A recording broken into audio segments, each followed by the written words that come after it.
another question. Yes. Might be a bit uncomfortable for some people, but if I may, I would like to bring this up because I don't feel shame about that. So I would like to talk about sex, orgasm. I mean, what is this all about? Why God give human this? I've considered myself lucky to experience that in my human life because I think some people didn't have a chance. But to me, this is just a part of being human. And um, okay, my daughter at the age of 2 years old, she had the ability to have this self gratification. I think that's a medical term they gave.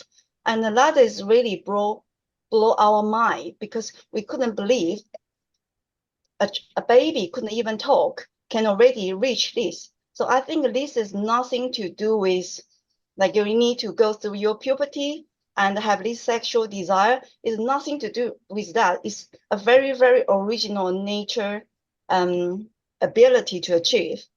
And I also wonder if sex is what people consider as a subject like forbidden, and you always get to very the direction of pornography, um, then what if the whole world people just don't wear clothes, everybody being naked? There's no shame, there's no curiosity. Will this be a better world? That's my question. Good. Excellent question, Monica. The nature of sex is the nature of reunion. It was at one time the reunion of the twin souls, you see, when they would come back together and say, hey, let's blend our energy. And out of this blending of energy, there might be a synergy that would result in a new body, you see. And so it has multiple facets, you might say. However, when the twin souls got separated, it created so much pressure on the ones who are trying to find each other in order to reunite that they had to fight with others, you see, in order to relieve their tendency to need to express their sexuality because it was inherent in them. And if they couldn't be with the one that they were trusting on, then they'd try to find somebody else that would be a substitute, you see. And they began to fall into a black pit of hopelessness. And sometimes the need became so great that they would grate, that it would grate on their ability to stay connected to me. And they would turn to hate, you see. They hated the fact that they had this need that they couldn't fulfill. And they began to take it out on others, you see. And so, because they were disconnected from me and from their twin, you see, rape was created and a lot of hate throughout the history of humanity. And so, we cannot turn the clock backwards, you see. We can only move forwards because this is a part of the human history. So, how do we resolve that issue? And I know I'm not addressing your question completely yet, but how do we address this issue? Because it is such an important one. How do we help humanity relieve their anxiety about sexuality and about nudity? There is a myth that derives from the story of Adam and Eve that they had to clothe themselves in order to hide themselves because they had become so ashamed, you see, of their nudity. When in fact, it is mythology that derives from the idea that humanity tried to hide itself from God, you see. You, that is every one of you who's listening to this, that includes Steph and everybody else in here, in your soul identity, became so ashamed because you blamed yourselves, you see. You blamed yourselves for what happened because you couldn't see how to relieve your anxiety because you couldn't find your twin, you see.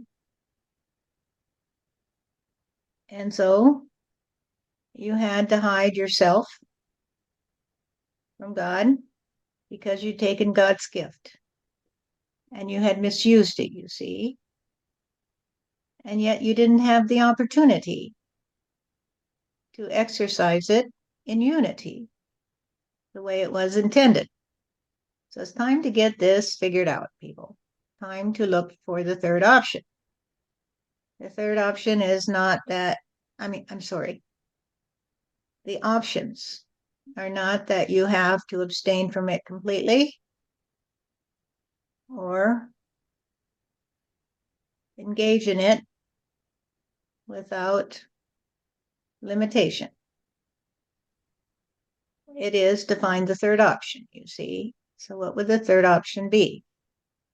And through the ages and the stages of the growth of humanity, they have distracted themselves through their millions and millions of pages trying to dissect this problem and see why people act the way they do.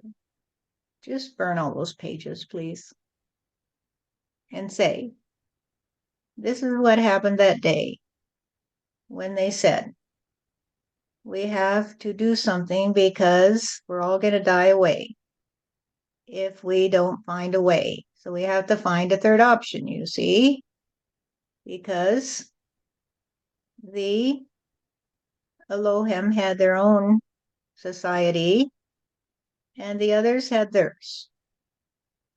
But the Elohim were thriving because they lived in unity, you see, and they trusted on God. Well, the others did not trust on God because they had been deluded, you see, by the Anunnaki to trust on the golden idol, and that the Anunnaki were actually the ones who created them, and therefore were responsible for taking them up to their spaceship in the sky, where they would live forever in a special way because they deserved it, you see. They were better than everybody else. They were the golden idol that day. And so when the Elohim said to themselves, well, look at those people, they're going to die away. They're going to kill themselves off the way they fight each other because they don't have the ability to do what we can do because they don't have the brain cells, you might say, and they don't have the dexterity in their physical forms. And so how can we help them? And in a moment of deep compassion for their brethren, they did say, let us help them, even though it is repugnant to us. Let us help spread the DNA because the other humans had already destroyed all the instrumentation that the Elohim could have used to play a different way because they were very well skilled in the manipulation of the DNA in the scientific way. And the only way left was to interbreed, you see. And initially, it was done in a consensual way with certain of the other humans, as kindred as we call them, in order to help their society to flourish. And it did help their societies to flourish. And the Elohim would say, well, we'll just do this today. And as soon as they're on their way, we can live in our own society and not worry about them anymore. However, when the other humans saw that there were societies that were flourishing, you see, they wanted some of that DNA from the Elohim. And so they tricked the Elohim and they captured them one day and they separated them. And they created the law that you know as the natural law against incest. It is not natural, you see. It was created in order to make sure that the Elohim did not get together again and create more of their own kind. They couldn't intermarry with their own kind. They had to be held as captive slaves by the other humans who would use them for sexual purposes. And this created such a mind-blowing disruption of God energy in a nearly unfathomable way that it still continues to affect humanity today. And the ones who were held captive did cry and say, and sometimes they did die because they could not live without their twin, you see. And the other humans also had their twins, and they did not like it when they had to let their wife couple with a stranger, you see. And so it affected all of humanity, all of humanity. And the twins got separated because nobody could trust anybody anymore. Even though they are souls, you see, twin souls and not twin bodies, they lost their trust on their ability to live in peace and harmony in the arms of the one that they had known since they were created, you see. And so the next generations grew up in this horrible fiasco. And eventually, when the DNA was mixed, you see, they had to come up with another explanation for the prohibition against incest because they had forgotten why it was there to begin with. Because 100,000 years had gone by. And they couldn't remember why family members couldn't get together. And so they did say, well, look at that one. Something went awry, and that baby has a wonky eye. And so it must be because they violated the law against incest. And eventually it came to be a reality because what you believe will begin to go through the sieve of God energy and come into your reality.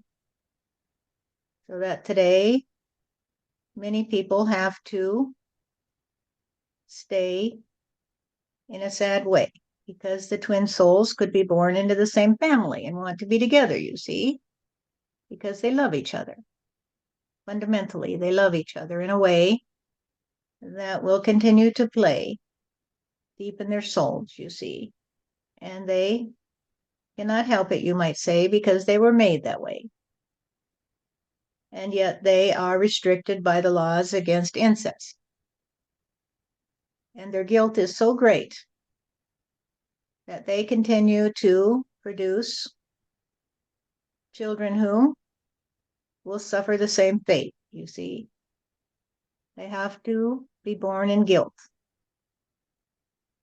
and live in shame and blame. Now let's talk about the nature of an orgasm. The The nature of an orgasm is to reunite you with God. Period.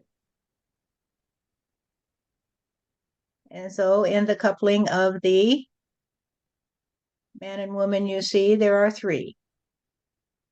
There is you, there is reality, and there is God. Because the other one that you're with is always reality. The experience is always reality. And there is always you, the one that is experiencing it. And there is always God.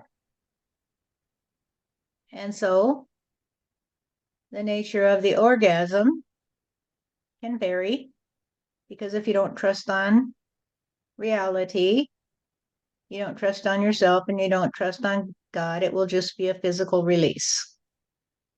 However, if you have the capacity to trust on nature, you see, you will be carried away into the arms of God. And those who have experienced this will never forget it, ever. It may be the only way they have ever truly restored their connection with God, you see. And so, for your daughter, I can only say that she's doing it her way, because it's the only way she can play in order to say, I want to live in the old way,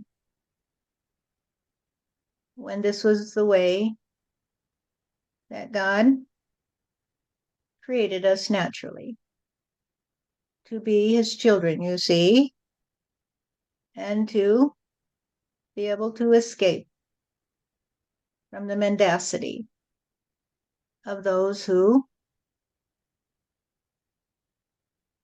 have written God out of the story. I need to have that feeling, you see, however I can get it. And that is the sad part of humanity, that we have lost our trust on reality and on yourself and on me. You have lost your trust on the Trinity. And the orgasm was always meant to be an opportunity for the three to come back together, you see. Does that help you? Yes, yes, it is. I got goosebump. Yes. So we never stop her, but we don't want her to be, because we didn't, well, she is much older now, but at that time she was just under 2 years old, and me and her dad didn't know what happened, so we took her to hospital, and they examined her for like 10 days, do all these brainwave stuff, blood test, antibiotic, everything, and then in the end, the doctor is so ashamed, wouldn't tell us what happened, and we actually went online to check. So, and there are some cases like this. It's actually not uncommon. It's still a little bit difficult for me to explain this to her. I would openly embrace this because I think this is nature. But for her, I don't want her to carry any guilty feelings. So yeah, I just hope I can help her to guide her through without losing any confidence or feeling any guilty. Get to adult life. Yeah, and How old is also, she now? How old is she now? she's 7. Does it I still I is this does she still have this experience? I think from what I read online, this is periodic, like every few years, and this not just happening in girls, for boys as well. Um, yeah, I mean, it's very mixed feeling. I don't want to stop her. I want her to enjoy, but in the same time, I don't want her to, because I know other people will look at her differently. This is the problem when you live in a society that trusts on the mythology that God is always on their side, you see, and not on the side of the other guys. That the ones who would say that is dirty and wrong are the ones who sing the song that say, we know best, we know best, we know best. And the problem arises because even in a family where they don't play that game, play that way, their children will have to face society in which they live. Right? She may read things or hear things that make her feel uncomfortable. And she will say, there's something wrong with me today. There's something wrong with me today because I don't play the way they tell me I have to.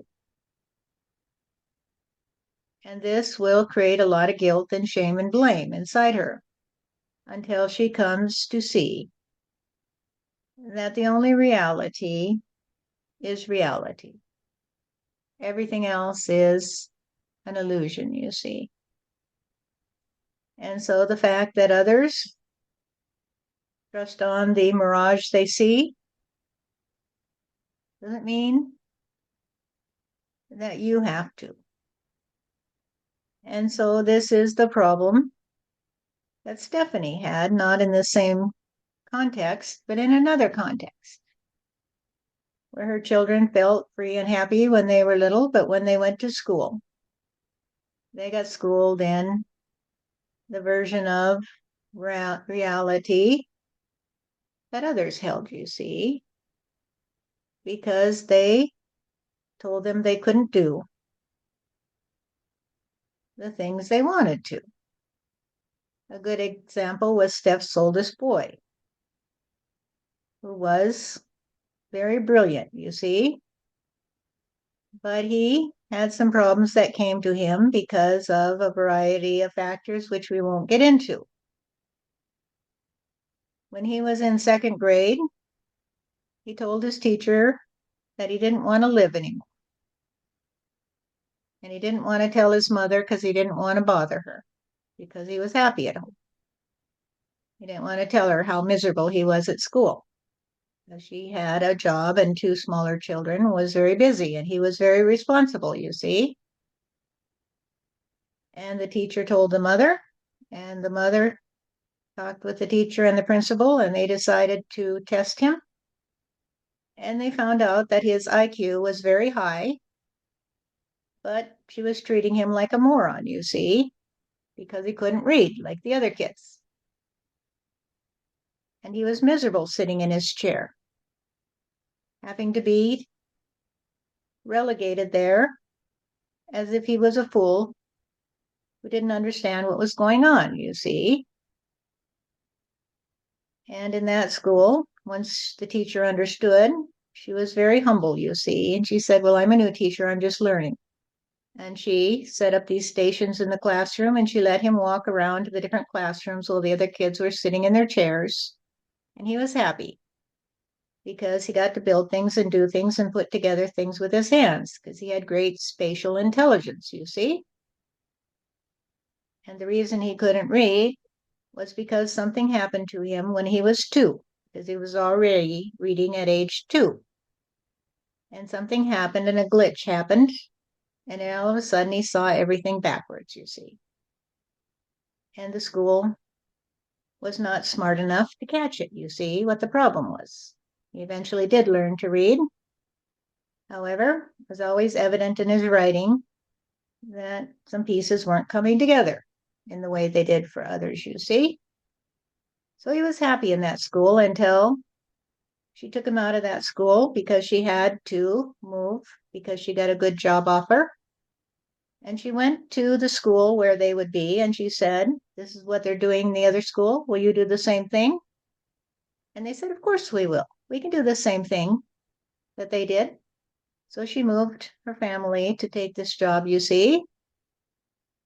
And she put her son in the school and he was only 8, you see.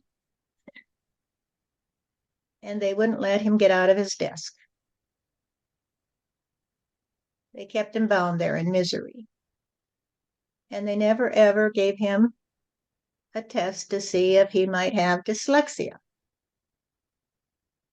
And so he suffered years until she finally said, enough is enough. And she took him out of school. But she couldn't keep doing that, you see, because she had to work. to support her family. But the society, you see, doesn't always trust on the wisdom of the family. And they can break a child's spirit very easily, especially if the child is not prepared for it. So if you treat your child naturally with the love of the family, and the child then has to go out into the cruel world, you see, then they may not expect what comes to them. And it may feel very, very, very cruel. Whereas if you schooled your child at home that they were not allowed to do that, or this or that, or they were stupid, you see, or they had to laugh at others and make fools of them in order to feed their ego, then they might be better prepared to face the school system, to bully the ones weaker than them, or to find a way to survive because they're already trained that this is just the way life is. You have to live in the mirage, you see. You have to live in that way. So how do we change this, you see? How do we change this? This was the question that Stephanie had. And she spent many years creating a school to change it, you see, where the kids would be able to express themselves and think for themselves. And they cut her off at the knees because they couldn't feel the breeze from the pulpits, you see, if she was too tall. So today, we gather as a community to address this problem and to ask ourselves, can we as a community treat all our children in the way God asks us to? Can we treat them as beautiful and free and just let them express themselves and say, hey, I like it today, or I don't like this. Can you help me to figure it out the way a good father does? Because that's what God is doing. He's being a good father to you and trying to explain these things to you and the other ones who are listening here. He says, I am the good father who is here to help you solve these problems, you see? So let's talk about it, honey. You can sit on my knee and we'll talk about it. And that's the way you will learn to treat your children, you see? Hi, honey, let's talk about it. Come sit on my knee and let's talk about it, you see? And you don't have to be the parent that storms into the school and says, you guys are messing with my kid. Because they are. Because you won't be there, you see. You won't be in that society. You'll be in the one that says, we're doing it a different way. We're doing it a different way because we understand the history. We understand how it got this way. We don't trust that God wants us to cover our private areas, so to speak, because it's one of God's commandments, you see. If we don't, we won't get into heaven. So we can't kiss or have sex until we're married formally in the church, you see, which is baloney to God because God never said, hey, you got to have a piece of paper in your hip pocket before you can join together and join with me. God didn't say that. However, humanity keeps trying to put the wind in a bottle and say, hold it up and say, hey, this is the shape of God, everybody. God looks like this. He looks like my bottle because I captured the wind in the bottle, you see? And all you have is death because the wind died in your bottle, you see. You have to let the wind blow. And you have to listen to each other and share with each other like Winnie did and like you did, Monica, so that we can all talk about it and we can restore our connection with each other and with God, you see. So I am here to talk to you in a very clear way because someone did say, hey, God, I don't know how to play this game anymore because I've done my best. I've done my best. But nobody will accept the reality that I see. They won't accept that we can all be happy if we just trust on our hearts, you see, and listen to God talk to us in our hearts, because God has his hand on all the strings. And so she said, I don't know what to do. I guess I'll just go on and be happy in my own way and let others play in theirs. Until Steve came to her and said, I need you very much.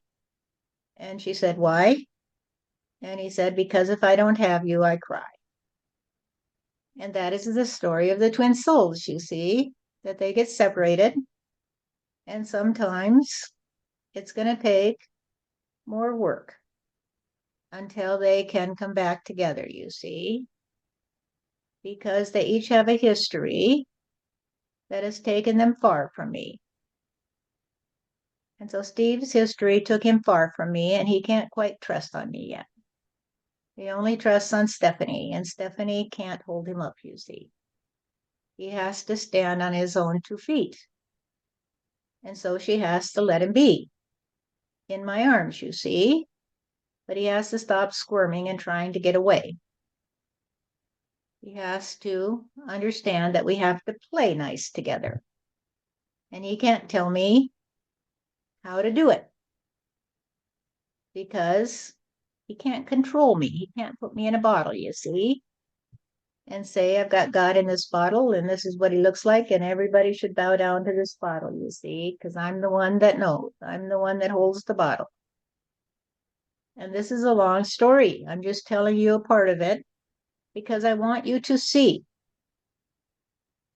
how important it is to me that you turn to life naturally. And you say, well, how does this feel to me? Do I want to be with this person sexually? And do they want to be with me? And if we both do, then maybe we should let our bodies and our souls come together in a new way that will say, I like it this way. I like it this way. I like it this way. And just let it play. Let it play. Because it doesn't have to be so serious, you see. It doesn't have to be a trust on misery because your church said to you, you can't get divorced and you have to be together, you see. Or your church said to you, well, I see you're already married, and suddenly the person that you love the most, the one that is your twin soul, you see, shows up on the periphery, and your heart is broken because you can't be with them. Follow your hearts, my dear, but trust on your connection to me because your string is connected to me. You and me together, honey. Just you and me and reality. You are not obligated to the divinity of the Pope, you see, because the divinity of the Pope is a mirage. And the affinity of those who trust on mendacity to a certain figure, you see, is a mirage. It's not a reality. It is a mirage because it is false. It is a false reality because at the heart of it, you see, is their sense of separation from me. And I am the one who is connected to you. And together we live in reality. And so if you lose your connection to me, you lose your connection to reality. You become insane, you see. You are insane. And so when you, Monica, wonder how to deal with your daughter, you have to face the issue of sending your daughter into the insane asylum and how it will affect her. Because the schools and the churches are the prime programmers of insanity. They do not treat children in the natural way. That will say, if you want to play, go. If you want to build something, build something. If you want to learn how to make a pie, let's make a pie. If you want to learn how to make a nuclear reactor, let's work on it. If you want to know how to handle a spade, then maybe we should go out and turn the earth, you see. Because the children inside of them already are connected to me. And I'm already pulling their strings, you see. I'm already saying, wouldn't you like to do this? Wouldn't you like to give someone that $100 bill? And they say, okay, that would be fun today, because they don't even know the value of a $100 bill, because nobody taught them yet. But as soon as someone teaches them, they argue with me and say, no, I can't give them that $100 bill, God, because I am programmed to think it's important, you see? And so that is the way that people play. And the way that I play is to say, hey, you've gone the wrong way, people. You've gone the wrong way. You are programming your children in such a way that they don't know which way to play. They know, some of them, that they're programmed, but they don't know who's programming in them, because they have no sense of their own reality. So they just fall into another trap, you see, and they put themselves into another cage where they think the government is programming them and using them.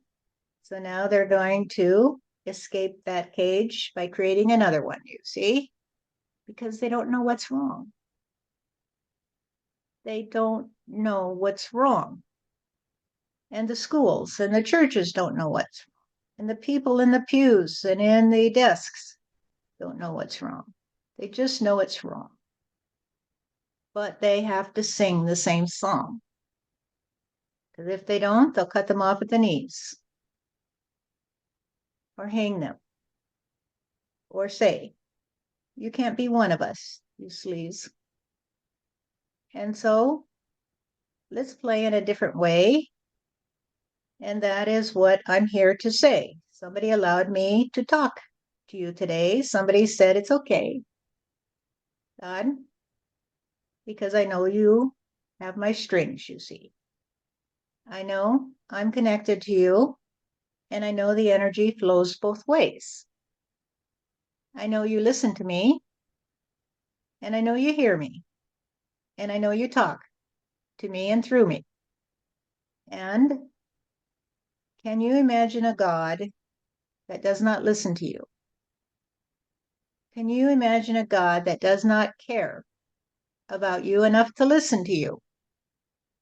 Can you imagine a God that will not do all he can to get through to you? The string is designed to carry the information both ways, you see, in order to have a happy reality. We have to play together in a happy way. And if I can play with you, Monica, or Winnie, or any of you, Jim, Paula, Marianne, Johnny, if I can play with you, each of you, in this way where the energy goes both ways, then because I have my fingers on all the strings, I can say to the others, you see, well, Johnny wants to play this way, and I'd like to play that way. What do you say? And so I inspire Johnny to talk to you and say, well, this is what I like. This is what I don't like. And then the rest of you can say, hey, I hear you today, Johnny. Thanks for sharing that. We'll think about it. God, what do you think? And then God will talk through each of you. Does this make sense to you? When you can talk with me, I can talk with you, and you can share with the others what I say to you.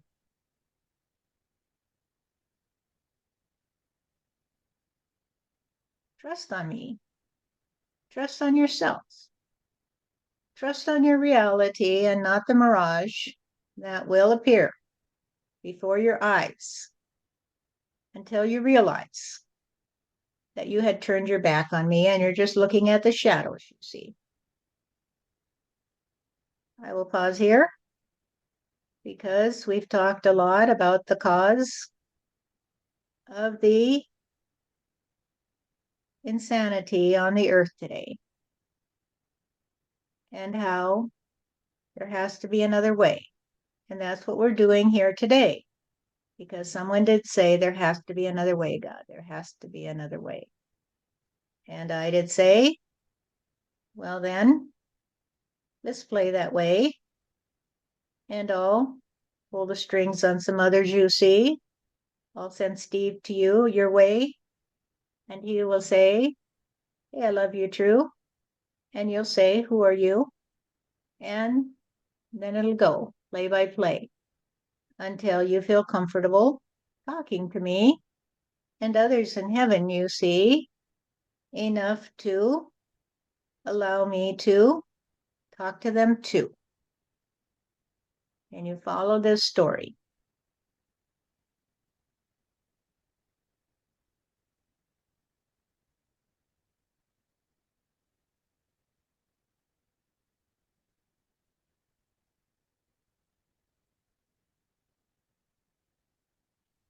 Then you follow a story of a little boy that goes to school for kindergarten and he spills his milk. And everybody laughs at him and he comes home crying and he says, I will never take milk to school again. Why did they laugh at me? I don't laugh at them when they spill their milk. And his mother said, this is horrible. This is horrible, because at home, if he would spill his milk, she would just get up and hand him the rag and he would clean it up. And nobody would fret. And he would take care of it. He would clean up after himself.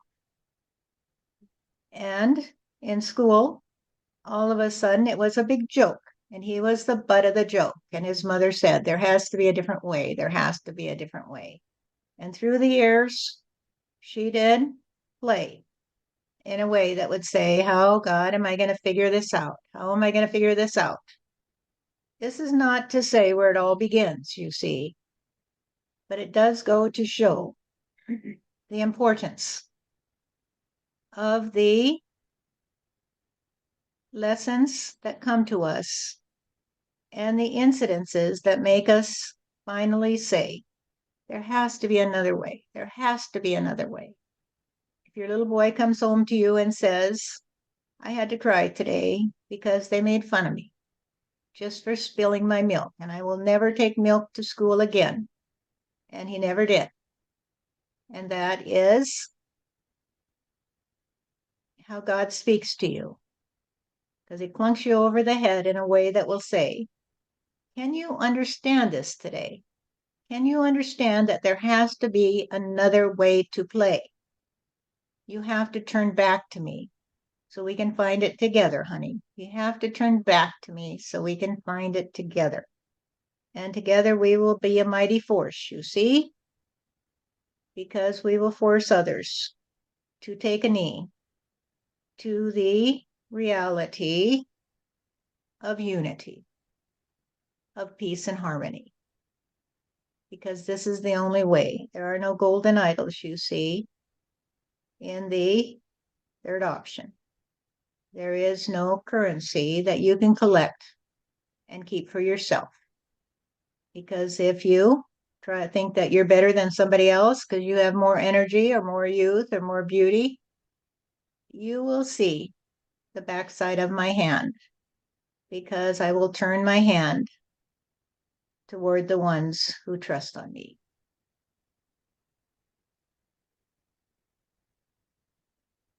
All right. We need to pause for others to share. Yeah, I might digress a bit. So in this, so I'm trying to protect my daughter. So this actually made me think, how far will I prepare to protect my daughter? And also, I mean, coming from an East culture, it's very important, say, fulfill the duty to is almost obedient to your parents. You need to, whatever your parents said, or being reasonable, unreasonable, you need to follow what they said, and vice versa. You, as a parent, need to do everything for your children, even though the child need to be put into prison or any kind of extreme behavior.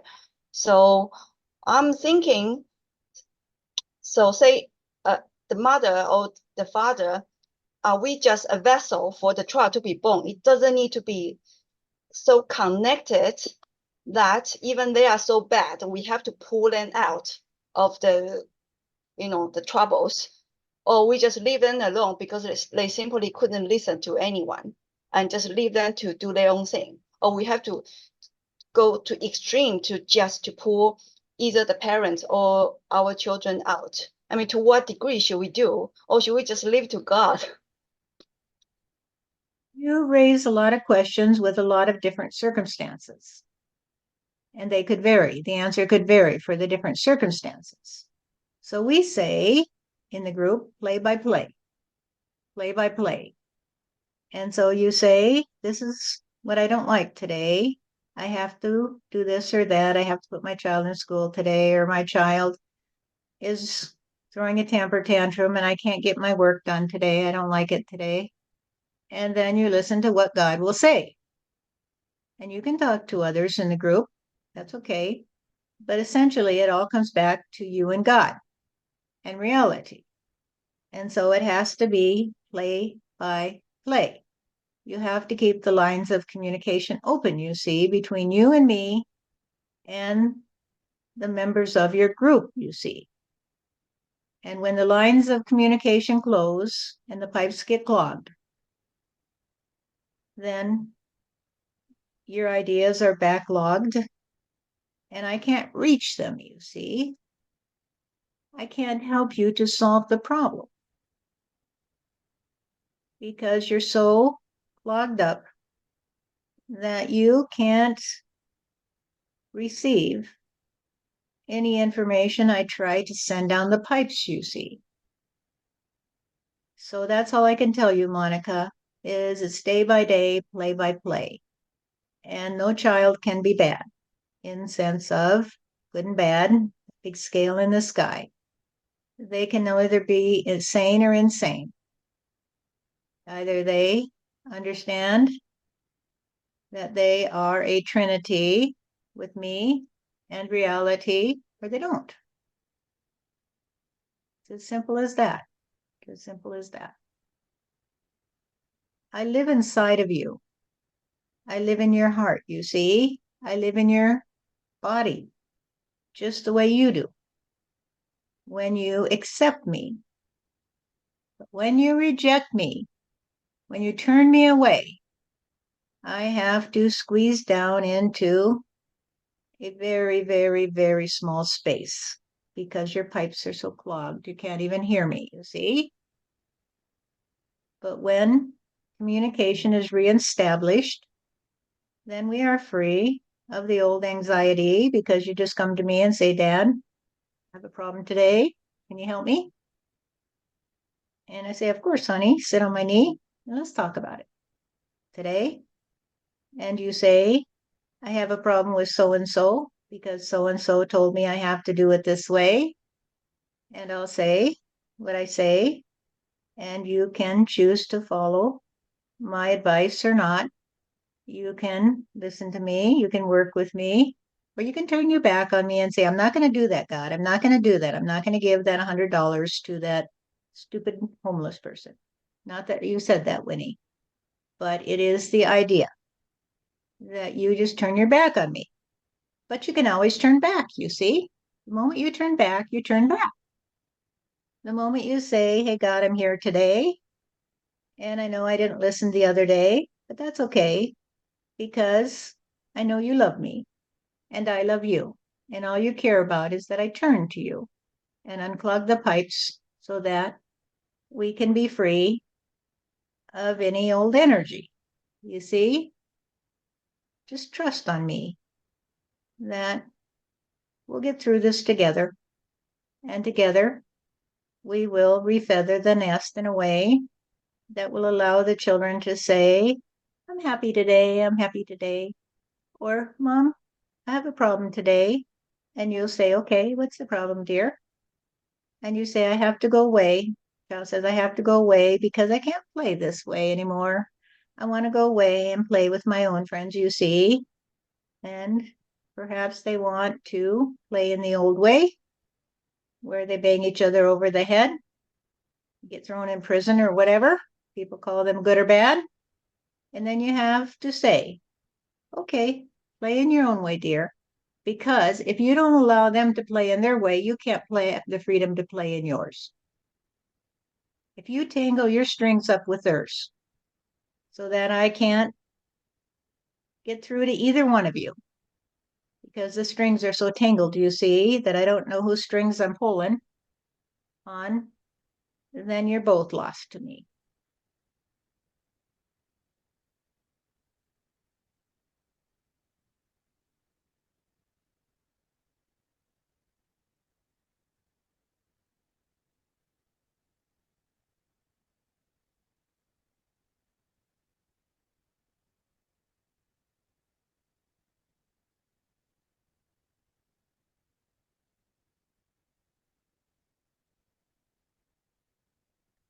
Monica, I would say that you have a dilemma. You have a dilemma. And you're going to have to trust on, your heart and whatever you got to guide you. But if you trust on your fears, if you trust on insanity, that's like saying trusting on the ego, then you'll be the puppet of the ego. And that's why those of us who are choosing to come together physically as well as spiritually in a community are willing to put our shoulders to the wheel to say the rest of humanity may do it that way, but we have to find a different way. You see?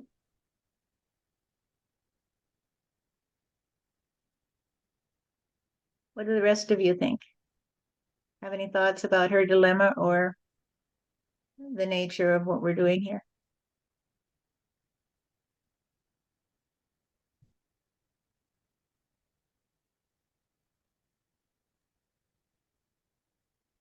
If I may speak, not about her dilemma, because I honestly do not have a clue how to approach that. But God knows, and God has spoken about it. My own experience, I shared it on the forum today. How back in 1998, the experience I had,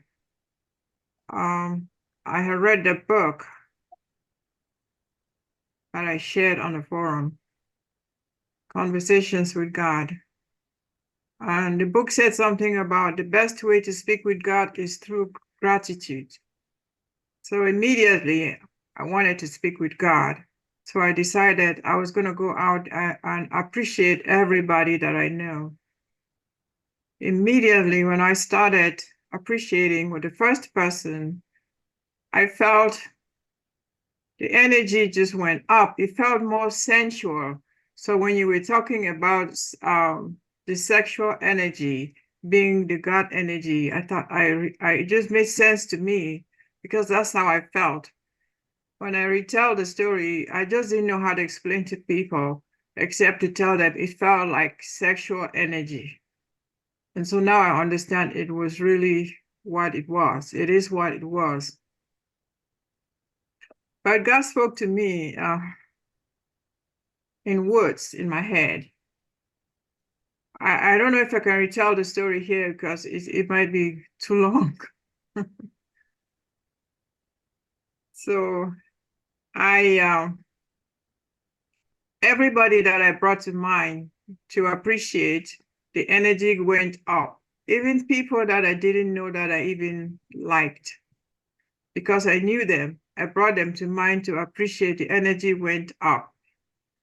And then one person that I thought I really liked, I was even scared to bring that person to mind because I thought, I don't know if I can bear the energy any higher than it was. You know, I didn't want to explode out of my body because I was actually doing a walking meditation. That's how I call it anyway. But when I brought this person to mind, the energy dropped. It dropped so fast that it was dizzying. I felt dizzy and shocked. I didn't understand why the energy disappeared so fast regarding somebody that I thought I really cared about. So I quickly left that person and brought the person that I was appreciating before I got to that person, and the energy shot back up. I didn't understand what was happening, but I was enjoying it. So I just went on and on and on. And then maybe a few hours later, I thought, okay, let me just bring this person again and see what happened. The same thing happened. It dropped immediately. And so I just asked, how come I cannot appreciate this person?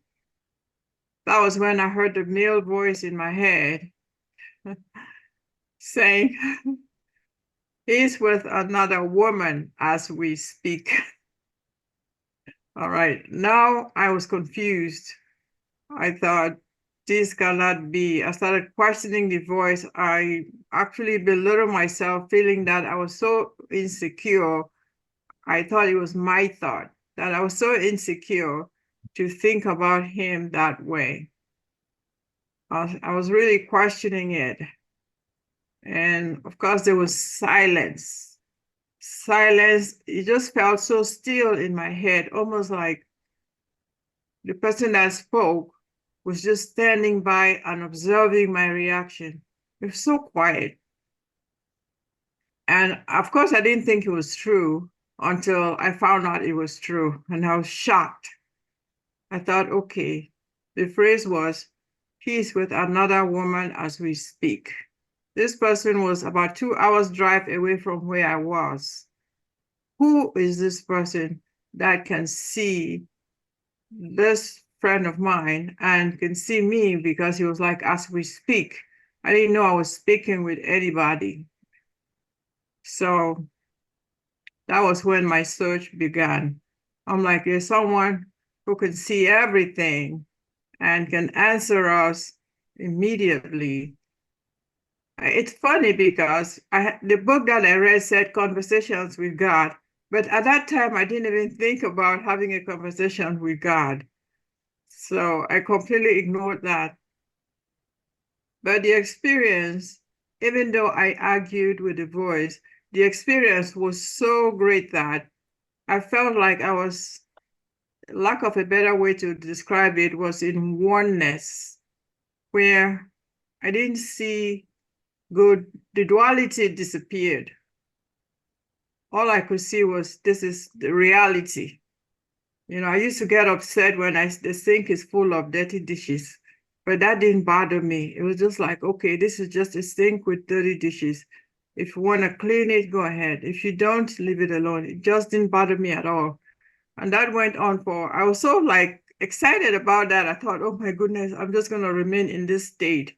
But it only lasted 3 days. After that, I started searching. I said, no, I want this voice again. I went back to where I was, tried to recreate the same scenario, but it didn't happen the same way. And so I've been searching ever since. And now that I found God here, I thought, okay, this is the God I've been looking for. Where were you, God, when I was looking for you? I was waiting for that voice that you spoke to me. I've been searching ever since. And the voice didn't come, but God still spoke to me, but it was coming now through my own thoughts. It felt like my own thoughts, but I knew it wasn't my thought because the idea changes so drastically. You know, I might be thinking of, how do I remove this negative emotion from my spirit? And I'll hear something like, get a notebook. I don't know how that is connected. So I know it's not my thought. And, you know, I follow that type of guidance through my own thought. And whenever I do, the results is good. Of course, when I don't, I don't want to say live to regret. I just learned not to ignore it. Does God have any comments on that? That is a beautiful story, Winnie. I want to clarify something from my point of view. So, the lover and the beloved are a duality. They are the dancers, you see, that dance with each other. You can be the lover, or you can be the beloved. When you switch from the lover to the beloved, was when the other is giving you the energy of the lover, right? So it's a continual dance. This is the essential duality of nature that we've talked about, that without duality, you would have no experience. You would fold back into God energy, and I would be bereft because you left the garden I gave to you, which was created through duality. Time and space are duality. Often people will say there is no duality. What they really mean is there is no turning their back on me. They will say, once I turned back to God, I no longer had a sense of good or bad. I no longer had a sense of positive or negative, in the sense that one was better than the other. I had no longer had a sense of having to be the golden idol, you see. I didn't have to choose sides. I could accept both sides equally because I saw that God didn't care. God didn't care if it was raining today or sunshine.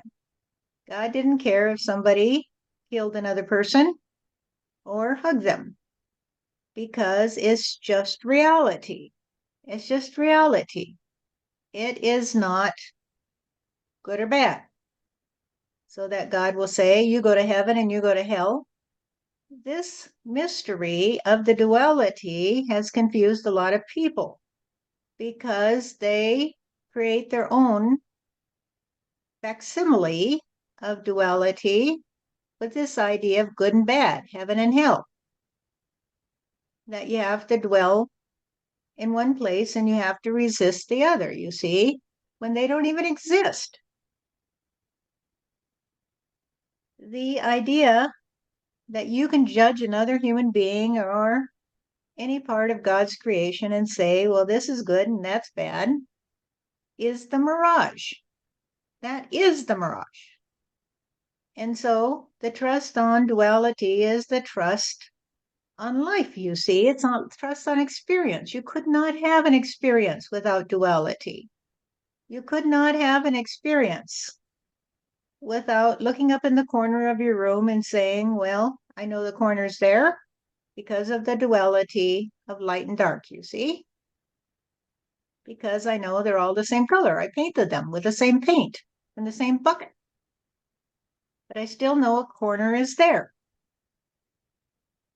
And if I said to you, well, I painted all the world with one color, you see, I painted it with the color white.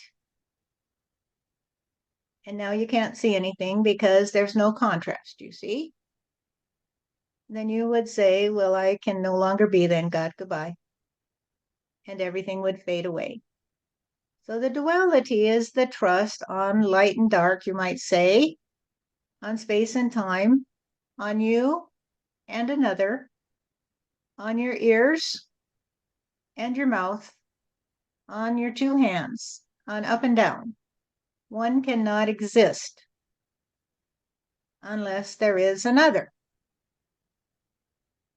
You see, the light going through the dark cannot be seen until it touches something. You might say it is the lover, and what it touches is the beloved.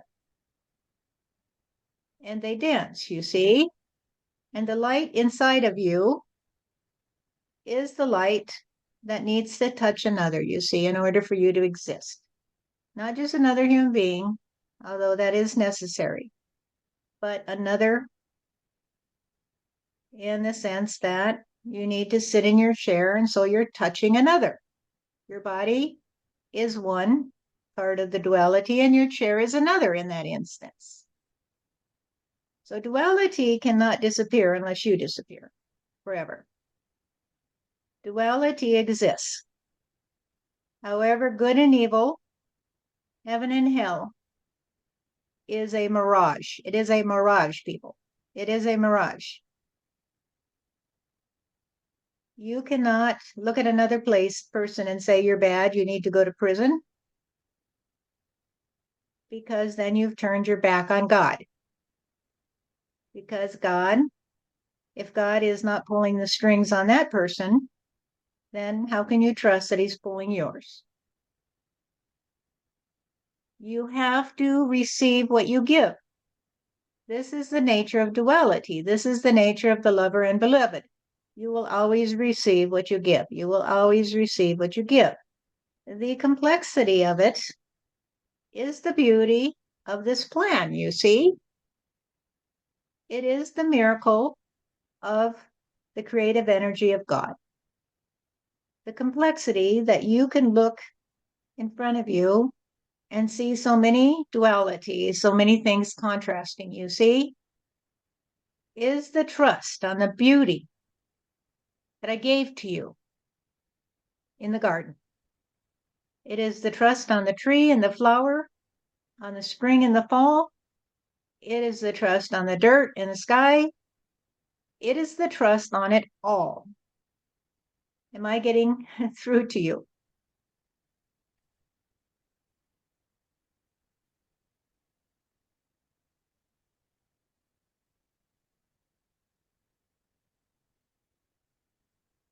All right, let's finish up here. We've gone longer than normal.